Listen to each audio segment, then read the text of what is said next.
Hello everyone. चलो शुरू करते हैं इस स्टोरी का एक नया एपिसोड।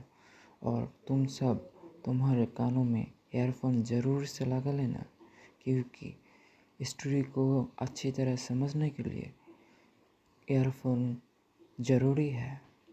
और चलो शुरू करते हैं एक नया सफ़र।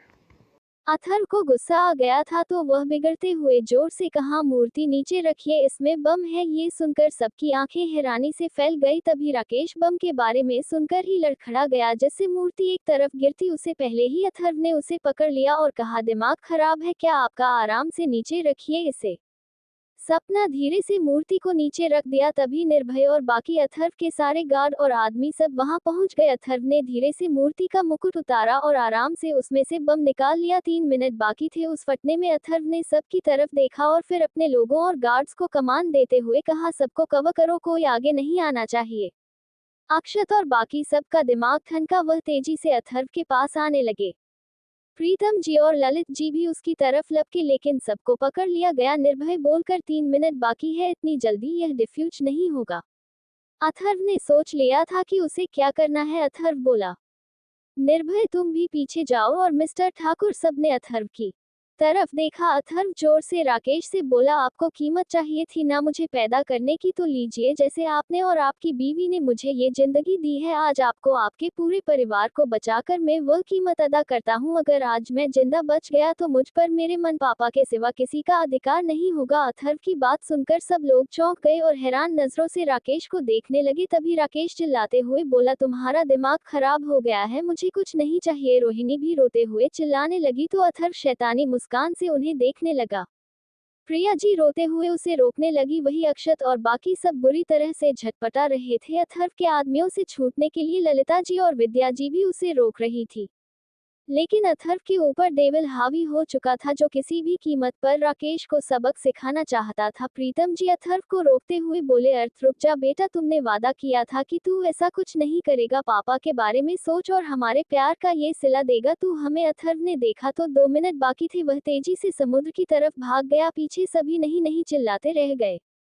वही विसर्जन के लिए आए लोगों को भी उसे तरफ से हटा दिया गया था। वहां का माहौल शांत हो चुका था, म्यूजिक वगैरह सब बंद हो चुका था। अब वहां गूंज रही थी तो सिर्फ अथर्व के परिवार वालों की चीखें। 3 सेकंड बच्चे थे जब अथर्व नींबू बम पूरी ताकत लगाकर समुद्र में फेंका और वह बिना देरी किए पीछे मुड़कर किनारे की तरफ भागने लगा। एक एक सेकंड बीत रहा था, अथर्व किनारे के पास पहुंचने वाला था कि तभी पीछे तेज धमाका हुआ, जिससे लगभग पूरा भी छिल गया था, जैसे कोई भूकंप आया हो। अथर्व के बम से दूर होने के बावजूद वही उसके नजदीक था, जिससे अथर्व उड़ते हुए सीधा किनारे पर सबके सामने जा गिरा। प्रिया जी और मीनल जी अथर्व कहकर जोर से चिक पड़ी और बेहोश हो गई। प्रीतम जी और बाकी सब अथर्व की तरफ दौड़ गए, जो दूर होने के बावजूद धमाके की लपेट में आ गया था। अक्षत ने अथर्व को पलटा तो उसके शरीर पर जलने के निशान बन चुके थे। उसने अथर्व को गोद में उठा लिया और चिल्लाते हुए कहा, कोई गाड़ी लेकर आओ। तभी एक एम्बुलेंस सायरन बजाती हुई तेजी से वहां आकर रुकी, जिसमें से नया और दोनों लड़कियां उतरी और बोली, जल्दी कीजिए, इन्हीं हॉस्पिटल लेकर चलिए। तो अक्षत तेजी से उसमें चढ़ गया। प्रीतम जी ने प्रिया जी को उठाया और उसे एम्बुलेंस में जाकर एक सीट पर उन्हें बैठा दिया। ललित जी, ललिता जी और विद्या जी भी उसमें चढ़ गए और एम्बुलेंस तेजी से वहां से निकल गई। पीछे सभी आंसू बहते हुए एम्बुलेंस को जाते हुए देख रहे थे। वंश चिल्लाया, सब लोग जल्दी चलो। मोहन जी मिनल जी को होश में लाने लगे। तभी अमन लक्ष्य को उन्हें उठाने के लिए बोला तो लक्षण है मिनल जी को उठाया और सब वहां से हॉस्पिटल जाने के लिए निकल गए। वहां मौजूद बाकी श्रद्धालु भगवान से हाथ जोड़कर अथर्व के ठीक होने की प्रार्थना करने लगे। वही हवेली में आराध्या बेचैन हो गई थी। उसने अथर्व को फोन किया तो उसका फोन बंद आ रहा था। उसने आदित्य को फोन किया तो सामने से फोन उठा लिया गया। आदित्य उधर से बोल, हेलो आराध्या। उसकी आवाज काफी भारी महसूस की आराध्या और आरती ने कहा, आदित्य जी आप ठीक तो है ना, सब लोग ठीक है ना? तो आदित्य रुबासी आवाज में बोला, आरती सब बच गए हैं, लेकिन अथर्व? सब लोग बच गए हैं ये जानकर जहां तीनों लड़कियां राहत महसूस करने लगे, वही अथर्व का नाम सुनकर एक अनजाना भाई उन्हें डरने लगा। आराध्या हकलाते हुए बोली, अर्थ को क्या हुआ है जीजू? तो आदित्य बोला, वह धमाके की चपेट में आ गया, उसे लेकर सब हॉस्पिटल जा रहे हैं। आराध्या के हाथ से ये सुनकर फोन छूट गया और वह धम से सोफे पर बैठ गई। तभी वह उठी और बदहवास सी बाहर की तरफ भागते हुए बोली, दीदी जल्दी चलिए, मेरा अर्थ चलिए जल्दी। आरती उसे समझने लगी और बोली, आराध्या शांत हो जाओ, अथर्व को कुछ नहीं होगा, चलो हम भी वही चलते हैं। तीनों वहां से हॉस्पिटल के लिए निकल गई। वही सब लोग अस्पताल पहुंच चुके थे। रंजीत ने पहले ही डॉक्टर रौनक को फोन करके सब कुछ बता दिया था, तो उसने सब तैयारी कर ली थी। अथर्व को तुरंत इमरजेंसी रूम में ले जाया गया और उसका इलाज चालू हो गया। प्रिया जी को होश आ चुका था और मीनल जी को भी। सब हाथ जोड़ वहां बैठे थे। प्रीतम जी ने करणवीर जी को फोन कर दिया और उधर से करणवीर जी की आवाज सुनकर वह जो अब तक खुद को संभालने की कोशिश कर रहे थे, वह सारी कोशिश विफल हो गई और वह बच्चों की तरह भी लगाते हुए रोते हुए बोले, पापा अर्थ जल्दी से यहाँ आ जाए, पापा मेरे बच्चे को बचा लीजिए। करणवीर जी घबरा गए और पूछने वालों की क्या हुआ है, तो ललित जी ने फोन लेकर उन्हें सब कुछ बता दिया। तो करणवीर जी सब जानकार शांत भाव से बोले, घबराओ मत और प्रीतम को संभालो, हम कुछ देर में वहां आ रहे हैं। ललित जी ने फोन काट दिया। तभी आराध्या, ध्रुविका और आरती वहां पर आ गई। आराध्या अथर्व के बारे में पूछने लगी तो अक्षत और सभी दोस्त जो अथर्व का इलाज करते डॉक्टर को दरवाजे से झांक रहे थे, वह पीछे हट गए। आराध्या ने भी अंदर जाकर तो अथर्व का ट्रीटमेंट चल रहा था। 1.5 घंटे बाद करणवीर जी विराट जी के साथ वहां हाथी दिखाई दिया। तभी डॉक्टर भी बाहर आ गए तो करणवीर जी डॉक्टर से पूछने लगे, तो डॉक्टर रमेश बोले, वह अथर्व धमाके के पास था तो इसलिए वह बेहोश हो गया था। हमने उसके ब्रेन के सारे एक्सरे सीटी स्कैन कर लिए हैं, वह बिल्कुल ठीक है, राहत तक उसे होश आ जाएगा। इंजेक्शन दिया है ताकि वह रिलैक्स हो जाए। सबकी जान में जान आ गई। यह सुनकर डॉक्टर वहां से चले गए। तभी वहां पर एक थप्पड़ की तेज आवाज सबको सुनाई दी, जो किसी और ने नहीं, मीनल जी ने राकेश को चिपकाया था, जिसका कारण वहां सब जानते थे शिवाय करणवीर जी, विराट जी और आराध्या और दोनों लड़कियों के। ललिता जी मन में बोली, 10-20 मेरी तरफ से भी मेरी है। तभी मोहन जी मिनल जी से बोले, मीनल घर जाकर जो करना है करना, इसके साथ यहाँ नहीं, अथर्व को परेशानी होगी। तो विराट जी बोले, अथर्व ठीक है तो आप सब घर जा सकते हैं, मैं और चाचा जी यहाँ रह लेंगे अथर्व के पास। तब सब लोग अथर्व के पास जाकर उसे देखकर हवेली चले गए। आराध्या और प्रिया जी जाने को तैयार नहीं हुई तो वह वही डॉक्टर रौनक के रुकने वाले कमरे में ठहर गए। ठाकुर हवेली में सब लोग अस्पताल से हवेली लौट आए थे। राकेश अपने कमरे में जाने लगा, तभी मीनल जी ने गरजते हुए उसे आवाज दे, रुको राकेश। राकेश रुक गया। उसे पता था कि मीनल जी और पूरा परिवार उससे गुस्सा होंगे। तभी मीनल जी बोली, तुमने अथर्व से क्या कहा था? अथर्व ने जो कहा इसका मतलब क्या था? तो ललिता जी ने कहा, ये क्या बोलेंगे, मैं बताती हूँ माँ जी। जब इन्होंने देखा कि अथर्व यहाँ रुकने के लिए बिल्कुल भी तैयार नहीं हो रहा है तो इन्होंने एक घटिया चाल चली। इन्होंने उससे कहा कि जब वह हर किसी से अपना बदला उतार रहा है, मतलब जिससे उसे जो भी मिलता है वह बदले में उसे उसे वही देता है, जैसे प्यार के बदले प्यार, नफरत के बदले नफरत। तो इन्होंने कहा कि इन्हें भी उससे उसे पैदा करने की कीमत चाहिए जो वह यहाँ रहकर ही चुका सकता है। कितना बेचैन था वह, उसे दिन परेशान था, किसी से कुछ कह भी नहीं पा रहा था। मैं मेरे पास आया तो मैंने उससे पूछ लिया कि क्या बात है, तब उसने मुझे सब कुछ बता दिया। कितना गुस्सा आया था मुझे, मैं तो उसे दिन उसे यहाँ भेजना ही नहीं वाली थी और सबको बताने वाली थी उनकी करतूत। वह तो अर्थ ने मुझे रोक लिया। अगर मुझे पता होता कि वह इन्हें ऐसे जवाब देने वाला है तो मैं उसे यहाँ से इस समय दिल्ली भेज देती। ललिता जी इतना कहकर चुप हो गई। तभी मीनल जी ने राकेश से कहा, जब मैंने कहा था कि अथर्व यहाँ से जा सकता है तो तुम किस हक से उसे रोक रहे थे? तो राकेश बोला, वह बेटा है मेरा और मैं उसे उसका बाप होने के हक से रोक रहा था। ये सुनकर मीनल जी ने एक खींचकर थप्पड़ उसे मारा और गुस्से से कहा, तब कहाँ गया था तुम्हारे अंदर का वह बाप जब तुमने उसे अपने से इनकार कर दिया था? तब कहाँ गया था तुम्हारे अंदर का वह बाप जब तुमने अपने ही मुंह से उसे अनाथ आश्रम छोड़ने के लिए कहा था? तब कहाँ गया था तुम्हारे अंदर का बाप जब वह मानसिक बीमारी से जूझ रहा था? तब तो तुमने मुझे इसके जीने मरने से कोई फर्क नहीं पड़ता कहकर उसे पल्ला झाड़ लिया था। बोलो चुप क्यों हो? जब डॉक्टर खुद का कर गया था कि उसे प्यार अपनेपन की सख्त जरूरत है वरना वह भटक जाएगा, तब भी तुम दोनों मियाँ बीवी को कोई फर्क नहीं पड़ा था। तुमने उसे जन्म से ही अनाथ बना दिया था, ना खुद उसके बाप बने और ना यह उसकी माँ बनी। मीनल जी ने रोहिणी की तरफ देखकर कहा। तो राकेश बोल, रोहिणी को कुछ मत कहिए माँ, उसकी कोई गलती नहीं है। तो मीनल जी बोली, कैसे इसकी गलती नहीं है? एक माँ अपने बच्चों के लिए सबसे लड़ सकती है, लेकिन ये किसी और से लड़ने की बजाय अपनी कोख में पड़ रहे उस बच्चों से लड़ रही थी ताकि वह जिंदा पैदा ही ना हो।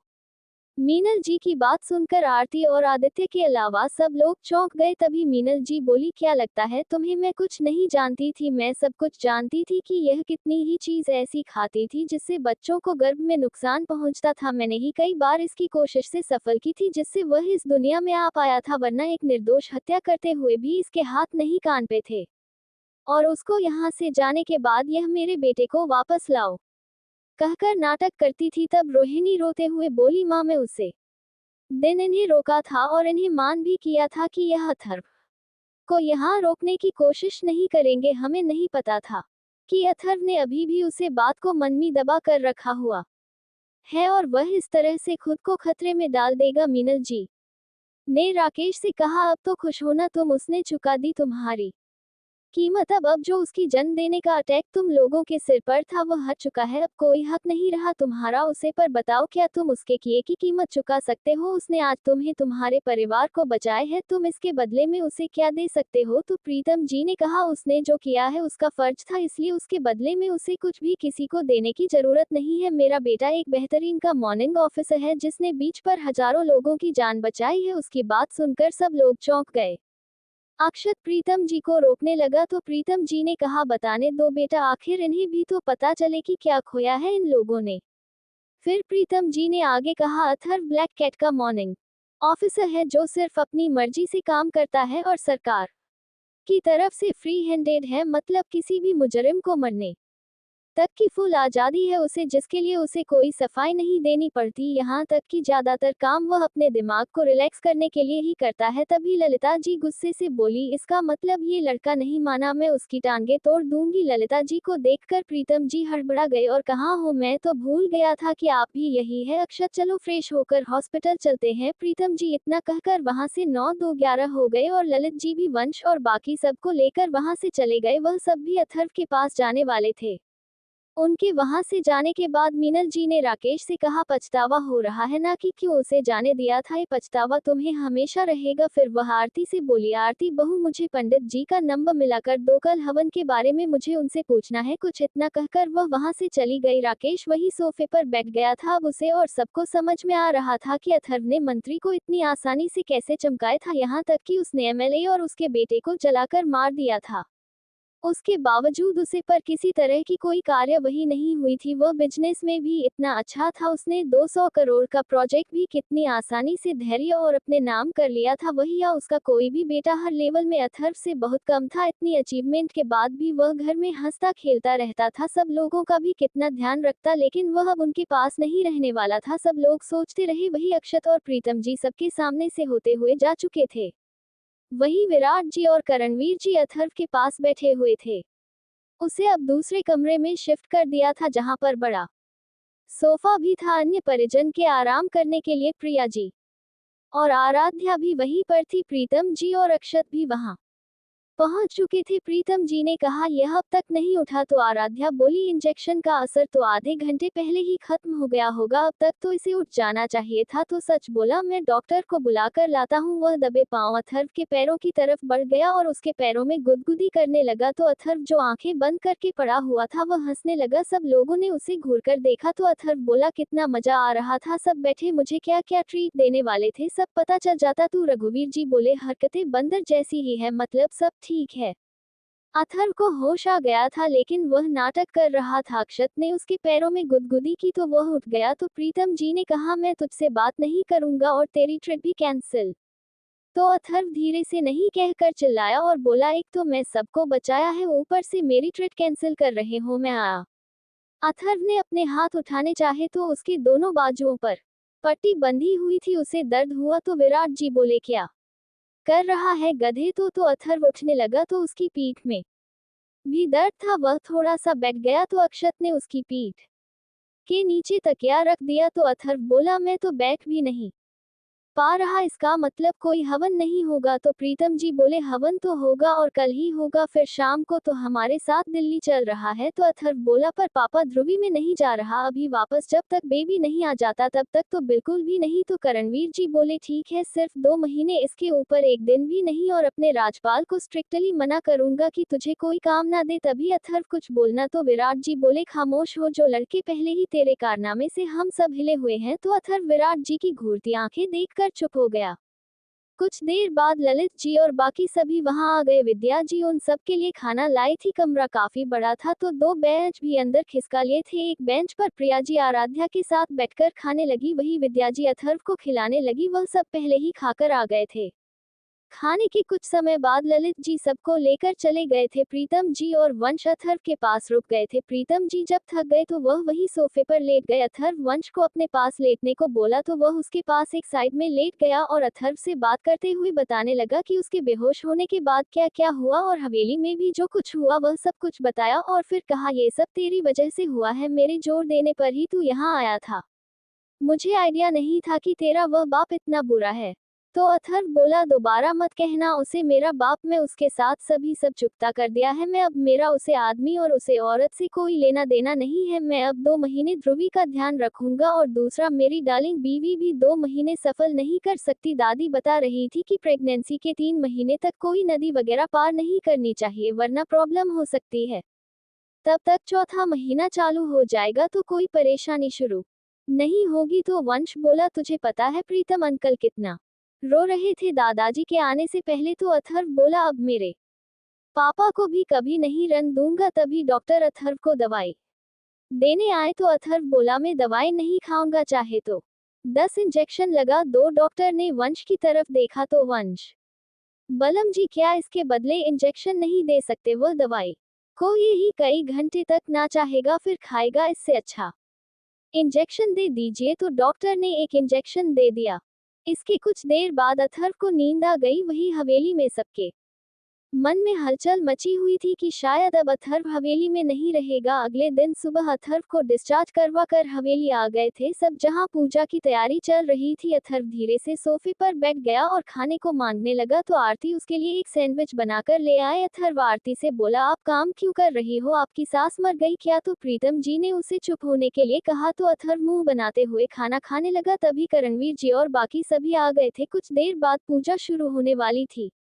वह अथर्व के पास बैठे थे तभी उनका पीए फोन लेकर आए तो वह एक तरफ जाकर बात करने लगे। मीनल जी उनके सामने आने से थोड़ा कट रही थी। करणवीर जी को वैसे भी किसी की तरफ ध्यान नहीं दे रहे थे। मोहन जी उनकी तरफ देख रहे थे इस आदमी की, वह उनसे बात करेंगे। तभी करणवीर जी अथर्व के पास गए और कहा राजपाल तुझसे मिलना चाहता है क्या, उसे यही बुला। करणवीर जी ने मोहन जी की तरफ देखा जैसे पूछ रहे हो कि उन्हें कोई परेशानी तो नहीं। तभी अथर्व बोला बुला लीजिए शाम को। कुछ देर बाद पूजा शुरू हुई। अथर्व हवन के पास बैठ गया। जब पंडित जी ने उसके माता पिता को उसके पास बैठने को कहा तो प्रीतम जी और प्रिया जी उसके आजू बाजू बैठ गए। उसके बाद पंडित जी ने मंत्र पढ़ने शुरू किया। अथर्व के चेहरे पर एक सुकून था। आज उसने प्रीतम जी और प्रिया जी को अपने माँ बाप होने का पूर्ण अधिकार दिया था, जिससे उन दोनों के चेहरे पर भी एक चमक आ गई थी। प्रिया जी के मन में जो डर अथर्व को यहाँ भेजने पर बना हुआ था, आज वह डर भी हमेशा के लिए खत्म हो गया था। एक तरफ अक्षत ललित जी और बाकी सब के साथ बैठा था, वह भी बहुत खुश था कि अथर्व हमेशा के लिए उनका हो गया। वही दूसरी तरफ हवेली वाले सभी लोगों के चेहरे पर अथर्व को खोने का दुख साफ दिख रहा था, लेकिन अब कुछ नहीं किया जा सकता था, ये सब उनका ही किया धरा था। खैर कुछ देर बाद पूजा खत्म हुई।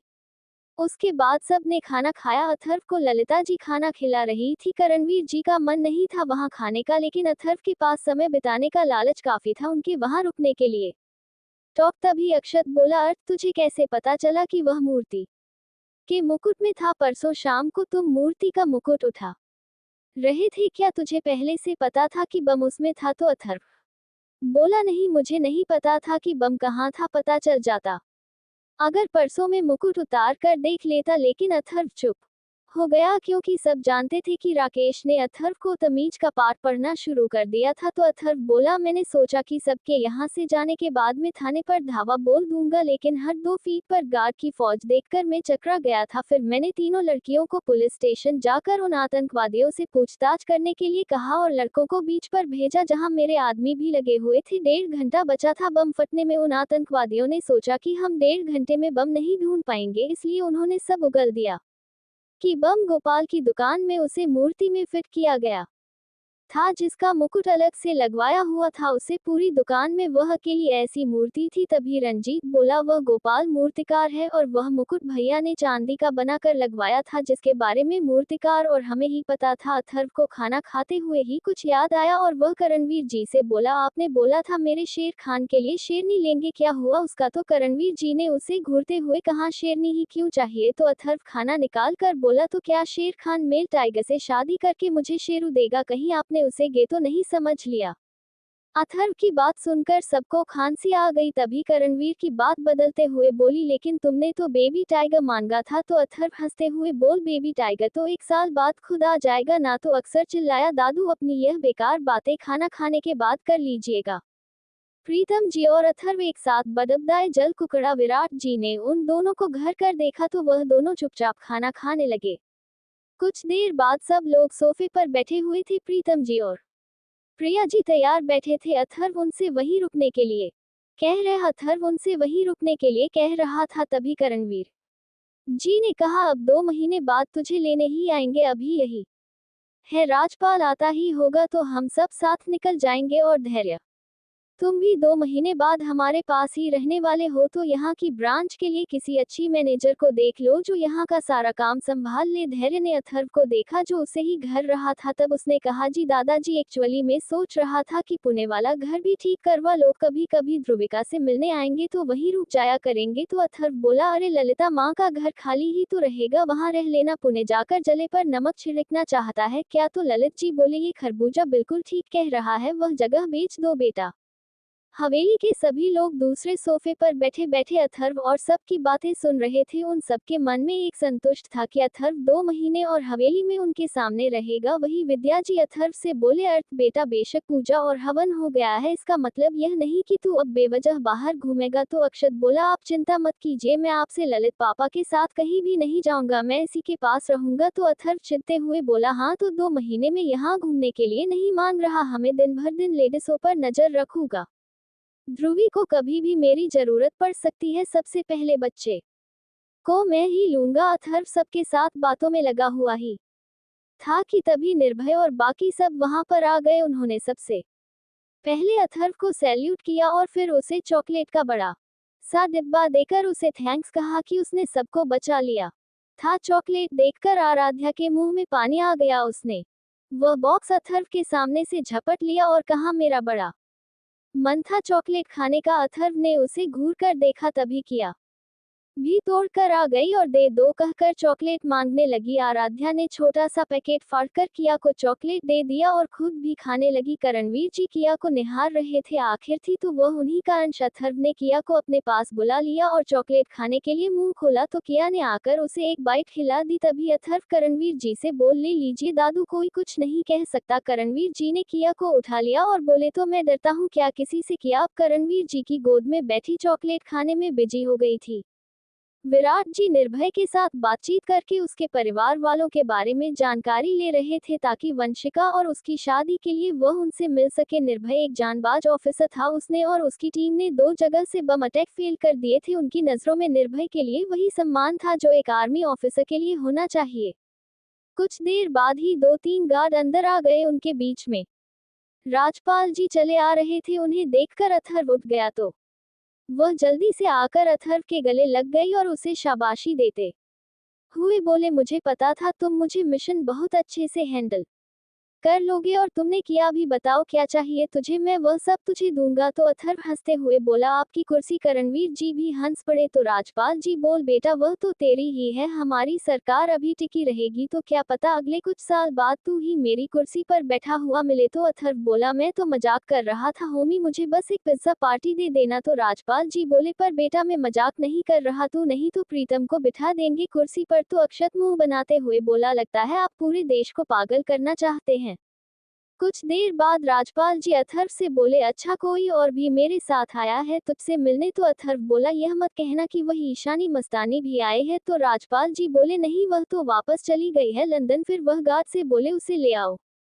सभी लोग दरवाजे की तरफ देखने वालों की अब कौन आया है अथर्व से मिलने। तभी सबके मुंह से डर की वजह से चीख निकल गई, क्योंकि सामने से टाइगर चला आ रहा था। सभी लोग अपनी अपनी जगह पर जम गए थे। तभी अथर्व दौड़ते हुए टाइगर के पास भाग गया और उसके गले में लटक गया और बोला, शेरखान तू आ गया, चल नीचे बैठ। गए दिनों से मैं तेरी सवारी नहीं की है। तो टाइगर नीचे बैठ गया और अथर्व उसके ऊपर बैठ गया। ये सब देखकर जहां करणवीर जी और राजपाल जी मुस्कुरा दिए, वहीं अक्षत और बाकी लड़के भी अथर्व और टाइगर की दोस्ती से अनजान नहीं थे। ललिता जी, प्रिया जी और विद्या जी भी जानती थी कि अथर्व राजपाल जी के घर पर टाइगर के साथ खेलते हैं। उन्हें लगा था कि टाइगर का बच्चा होगा, लेकिन ये तो एक बड़ा टाइगर था। वही अथर्व टाइगर से बोला, चलो शेर खान, में तुम्हें सबसे मिलता हूँ। अथर्व मीनल जी की तरफ उंगली करके बोला, वह दादी है शेर खान। तब वह टाइगर हल्का सा दहाड़ा। तो अथर्व ने कहा, दादी यह आपको नमस्ते कर रहा है। तो मीनल जी बोली, अर्थ बेटा इसे पीछे ले जा, मुझे डर लग रहा है। तो अथर्व धीरे धीरे सबके सामने से होता हुआ आराध्या के पास पहुंचा और कहा, टाइगर यह मेरी शेरनी, मतलब तेरी भाभी आराध्या। अथर्व से बोली, मैं भी बैठ जाऊं क्या? तो प्रिया जी बोलिए, आराध्या बेटा तुम्हें ऐसे हालात में उसके ऊपर नहीं बैठना चाहिए। तो अथर्व बोला, शेर खान मेरी छोटी शेरनी भी आ रही है, कुछ सालों बाद वह तेरे ऊपर बैठकर घूमेगी। तो टाइगर खुशी से दहाड़ा। तो सब डर गए। आखिर में अथर्व टाइगर से बोल, शेर खान भूख लगी हो तो इस आदमी और इस औरत को खा लो, इस हवेली का कुछ भला हो जाएगा। राकेश ने अथर्व को गुस्से से घूर। तो टाइगर ने एक जोरदार दहाड़ मेरी। तभी अथर्व बोला, पापा वह आतंकी जिंदा मेरे शेर खान के सामने डाल देना, वह इसकी भूख ही मिटा देंगे और किसी काम के तो वह रहे नहीं अब। कुछ देर बाद शेरखान और कारण विजय के साथ सब जा चुके थे। अक्षत सोफे पर बैठ गया तो अथर्व उसकी गोद में लुढ़क गया। कुछ देर में उसे नींद भी आ गई तो वह सो गया। लगभग 20 दिन बीत गए थे। अथर्व हवेली से एक दो बार अक्षर के साथ ही ललित जी के घर गया था। प्रिया जी जो डाइट प्लान तीनों लड़कियों के लिए बात कर गई थी, वह उसे उनके सिर पर तांडव करके फॉलो करवाता था, जिसे ध्रुविका भी काफी ठीक हो गई थी। उसकी प्रेगनेंसी का 9वां महीना शुरू हो चुका था। आरती अब थोड़ा बहुत कम करने लगी थी, सब कुछ ठीक जा रहा था। अथर्व हाल में सोफे पर पड़ा हुआ टीवी देख रहा था। किया उसके पास ही लेटी हुई थी। अब वह भी मामा पापा दादा दादी जैसे कुछ शब्द बोल लेती थी। अथर्व को वह पापू कहती थी। वह अथर्व की पीठ पर पड़ी हुई थी। सामने टीवी पर एक एक्शन मूवी चल रही थी। तभी आराध्या जल्दी से भागते हुए वहां आए। अथर्व ने जब उसे इतनी तेजी से चलते हुए देखा तो वह उसे डांटे हुए बोला, ऐसे क्यों भाग रही हो, जैसे कुत्ता पीछे पड़ गया हो, धीरे चलो। तो आराध्या बोली, जल्दी से गाड़ी निकालो, ध्रुविका को अस्पताल लेकर जाना होगा, उसे लेबर पेन शुरू हो गया है। तो सब लोग झटके से खड़े हो गया। अथर्व ने कहा, लेकिन दादी तो कह रही थी कि अभी 15 दिन और लगेंगे। तो मोहन जी बोल, जल्दी करो। अथर्व मीनल और बाकी औरतों को तो अक्षत मंदिर लेकर गया है, तुम दोनों ही उसे लेकर चले जाओ, मैं यही रुकता हूँ, आयुष और बाकी सब भी आने ही वाले होंगे। अथर्व जल्दी से ध्रुविका के पास गया तो वह दर्द से रो रही थी। उसने उसे गोद में उठाया और बाहर ले जाते हुए कहा, ध्रुविका शांत हो जाओ, अभी हम अस्पताल पहुंच जाएंगे। अथर्व ने अपनी गाड़ी में उससे पीछे वाली सीट पर लेटाया और आराध्या को ध्रुविका के पास बैठा दिया और खुद जल्दी से गाड़ी लेकर हवेली से निकल गया। 20 मिनट में वह तीनों हॉस्पिटल पहुंचे। आराध्या ने पहले ही फोन करके डॉक्टर से बात कर ली थी, इसलिए वहां पहुंचते ही ध्रुविका को एडमिट कर लिया गया। वही शाम को जब सब लोग हवेली पहुंचे तो मोहन जी ने सबको बता दिया कि अथर्व और आराध्या ध्रुविका को लेकर हॉस्पिटल गए हैं। आयुष जल्दबाजी में जाने लगा तो मीनल जी और रोहिणी भी उसके साथ चली गई। आदित्य, राधा, आरती और राधिका रीति को लेकर चला गया और बाकी सब अखिल के साथ चल दिए। अक्षत उसे रूम के सामने बैठा लगा था, दरवाजे को घर रहा था जिसमें ध्रुविका के चिल्लाने की आवाज से लगातार उसे सुनाई दे रही थी। उसे डॉक्टर पर भी गुस्सा आ रहा था कि वह ध्रुविका का दर्द बंद क्यों नहीं कर रहे। आराध्या ने उसे यह कहकर चुप करवाया था कि जल्दी ही ध्रुविका को इस दर्द से छुटकारा मिल जाएगा। वह दोनों बाहर बैठे इंतजार ही कर रहे थे कि तभी उन्होंने आयुष को भागकर उसकी तरफ आते देखा। उसने जल्दी से आकर अथर्व के हाथ पकड़ लिया और कहा, अथर्व, ध्रुवी कहाँ है? तो अथर्वा ने तुरंत उसके हाथ झटक दिए और कहा, तुम बहरे हो, तुम्हें उसकी आवाज नहीं सुनाई दे रही? तो आयुष ने उसे कमरे की तरफ रोक लिया तो दरवाजे में जो शीशा होता है उसके सामने से भी पर्दा लगा हुआ था। वही अथर्व ने देखा तो मीनल जी और रोहिणी और उनके पीछे हवेली के सभी लोग भी आ रहे थे। रोहिणी को देखकर अथर्व का मुंह बन गया। तभी कमरे से ध्रुविका की चीज बंद हो गई और एक बच्चे के रोने की आवाज सुनकर अथर्व का चेहरा खिल गया और वह जोर से बोल, बेबी आ गया, मैं अभी उसे लेकर आता हूँ। तो सभी ने उसे पकड़ लिया। मीनल जी ने उससे कहा, बेटा, डॉक्टर बच्चे को भी कुछ देर में देकर जाएंगे। तो अथर्व चुपचाप बैठ गया।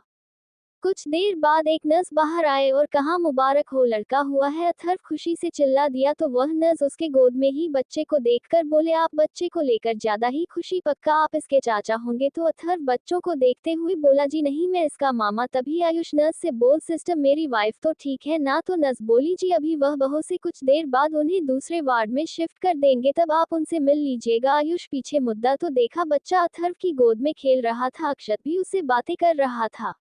आयुष उनके पास आ गया तो अथर्व ने उसकी तरफ देखा और बच्चे को उसकी गोद में देकर कहा, ये लो, और एक अच्छे बाप बना भाई तो तुम बन नहीं पाए।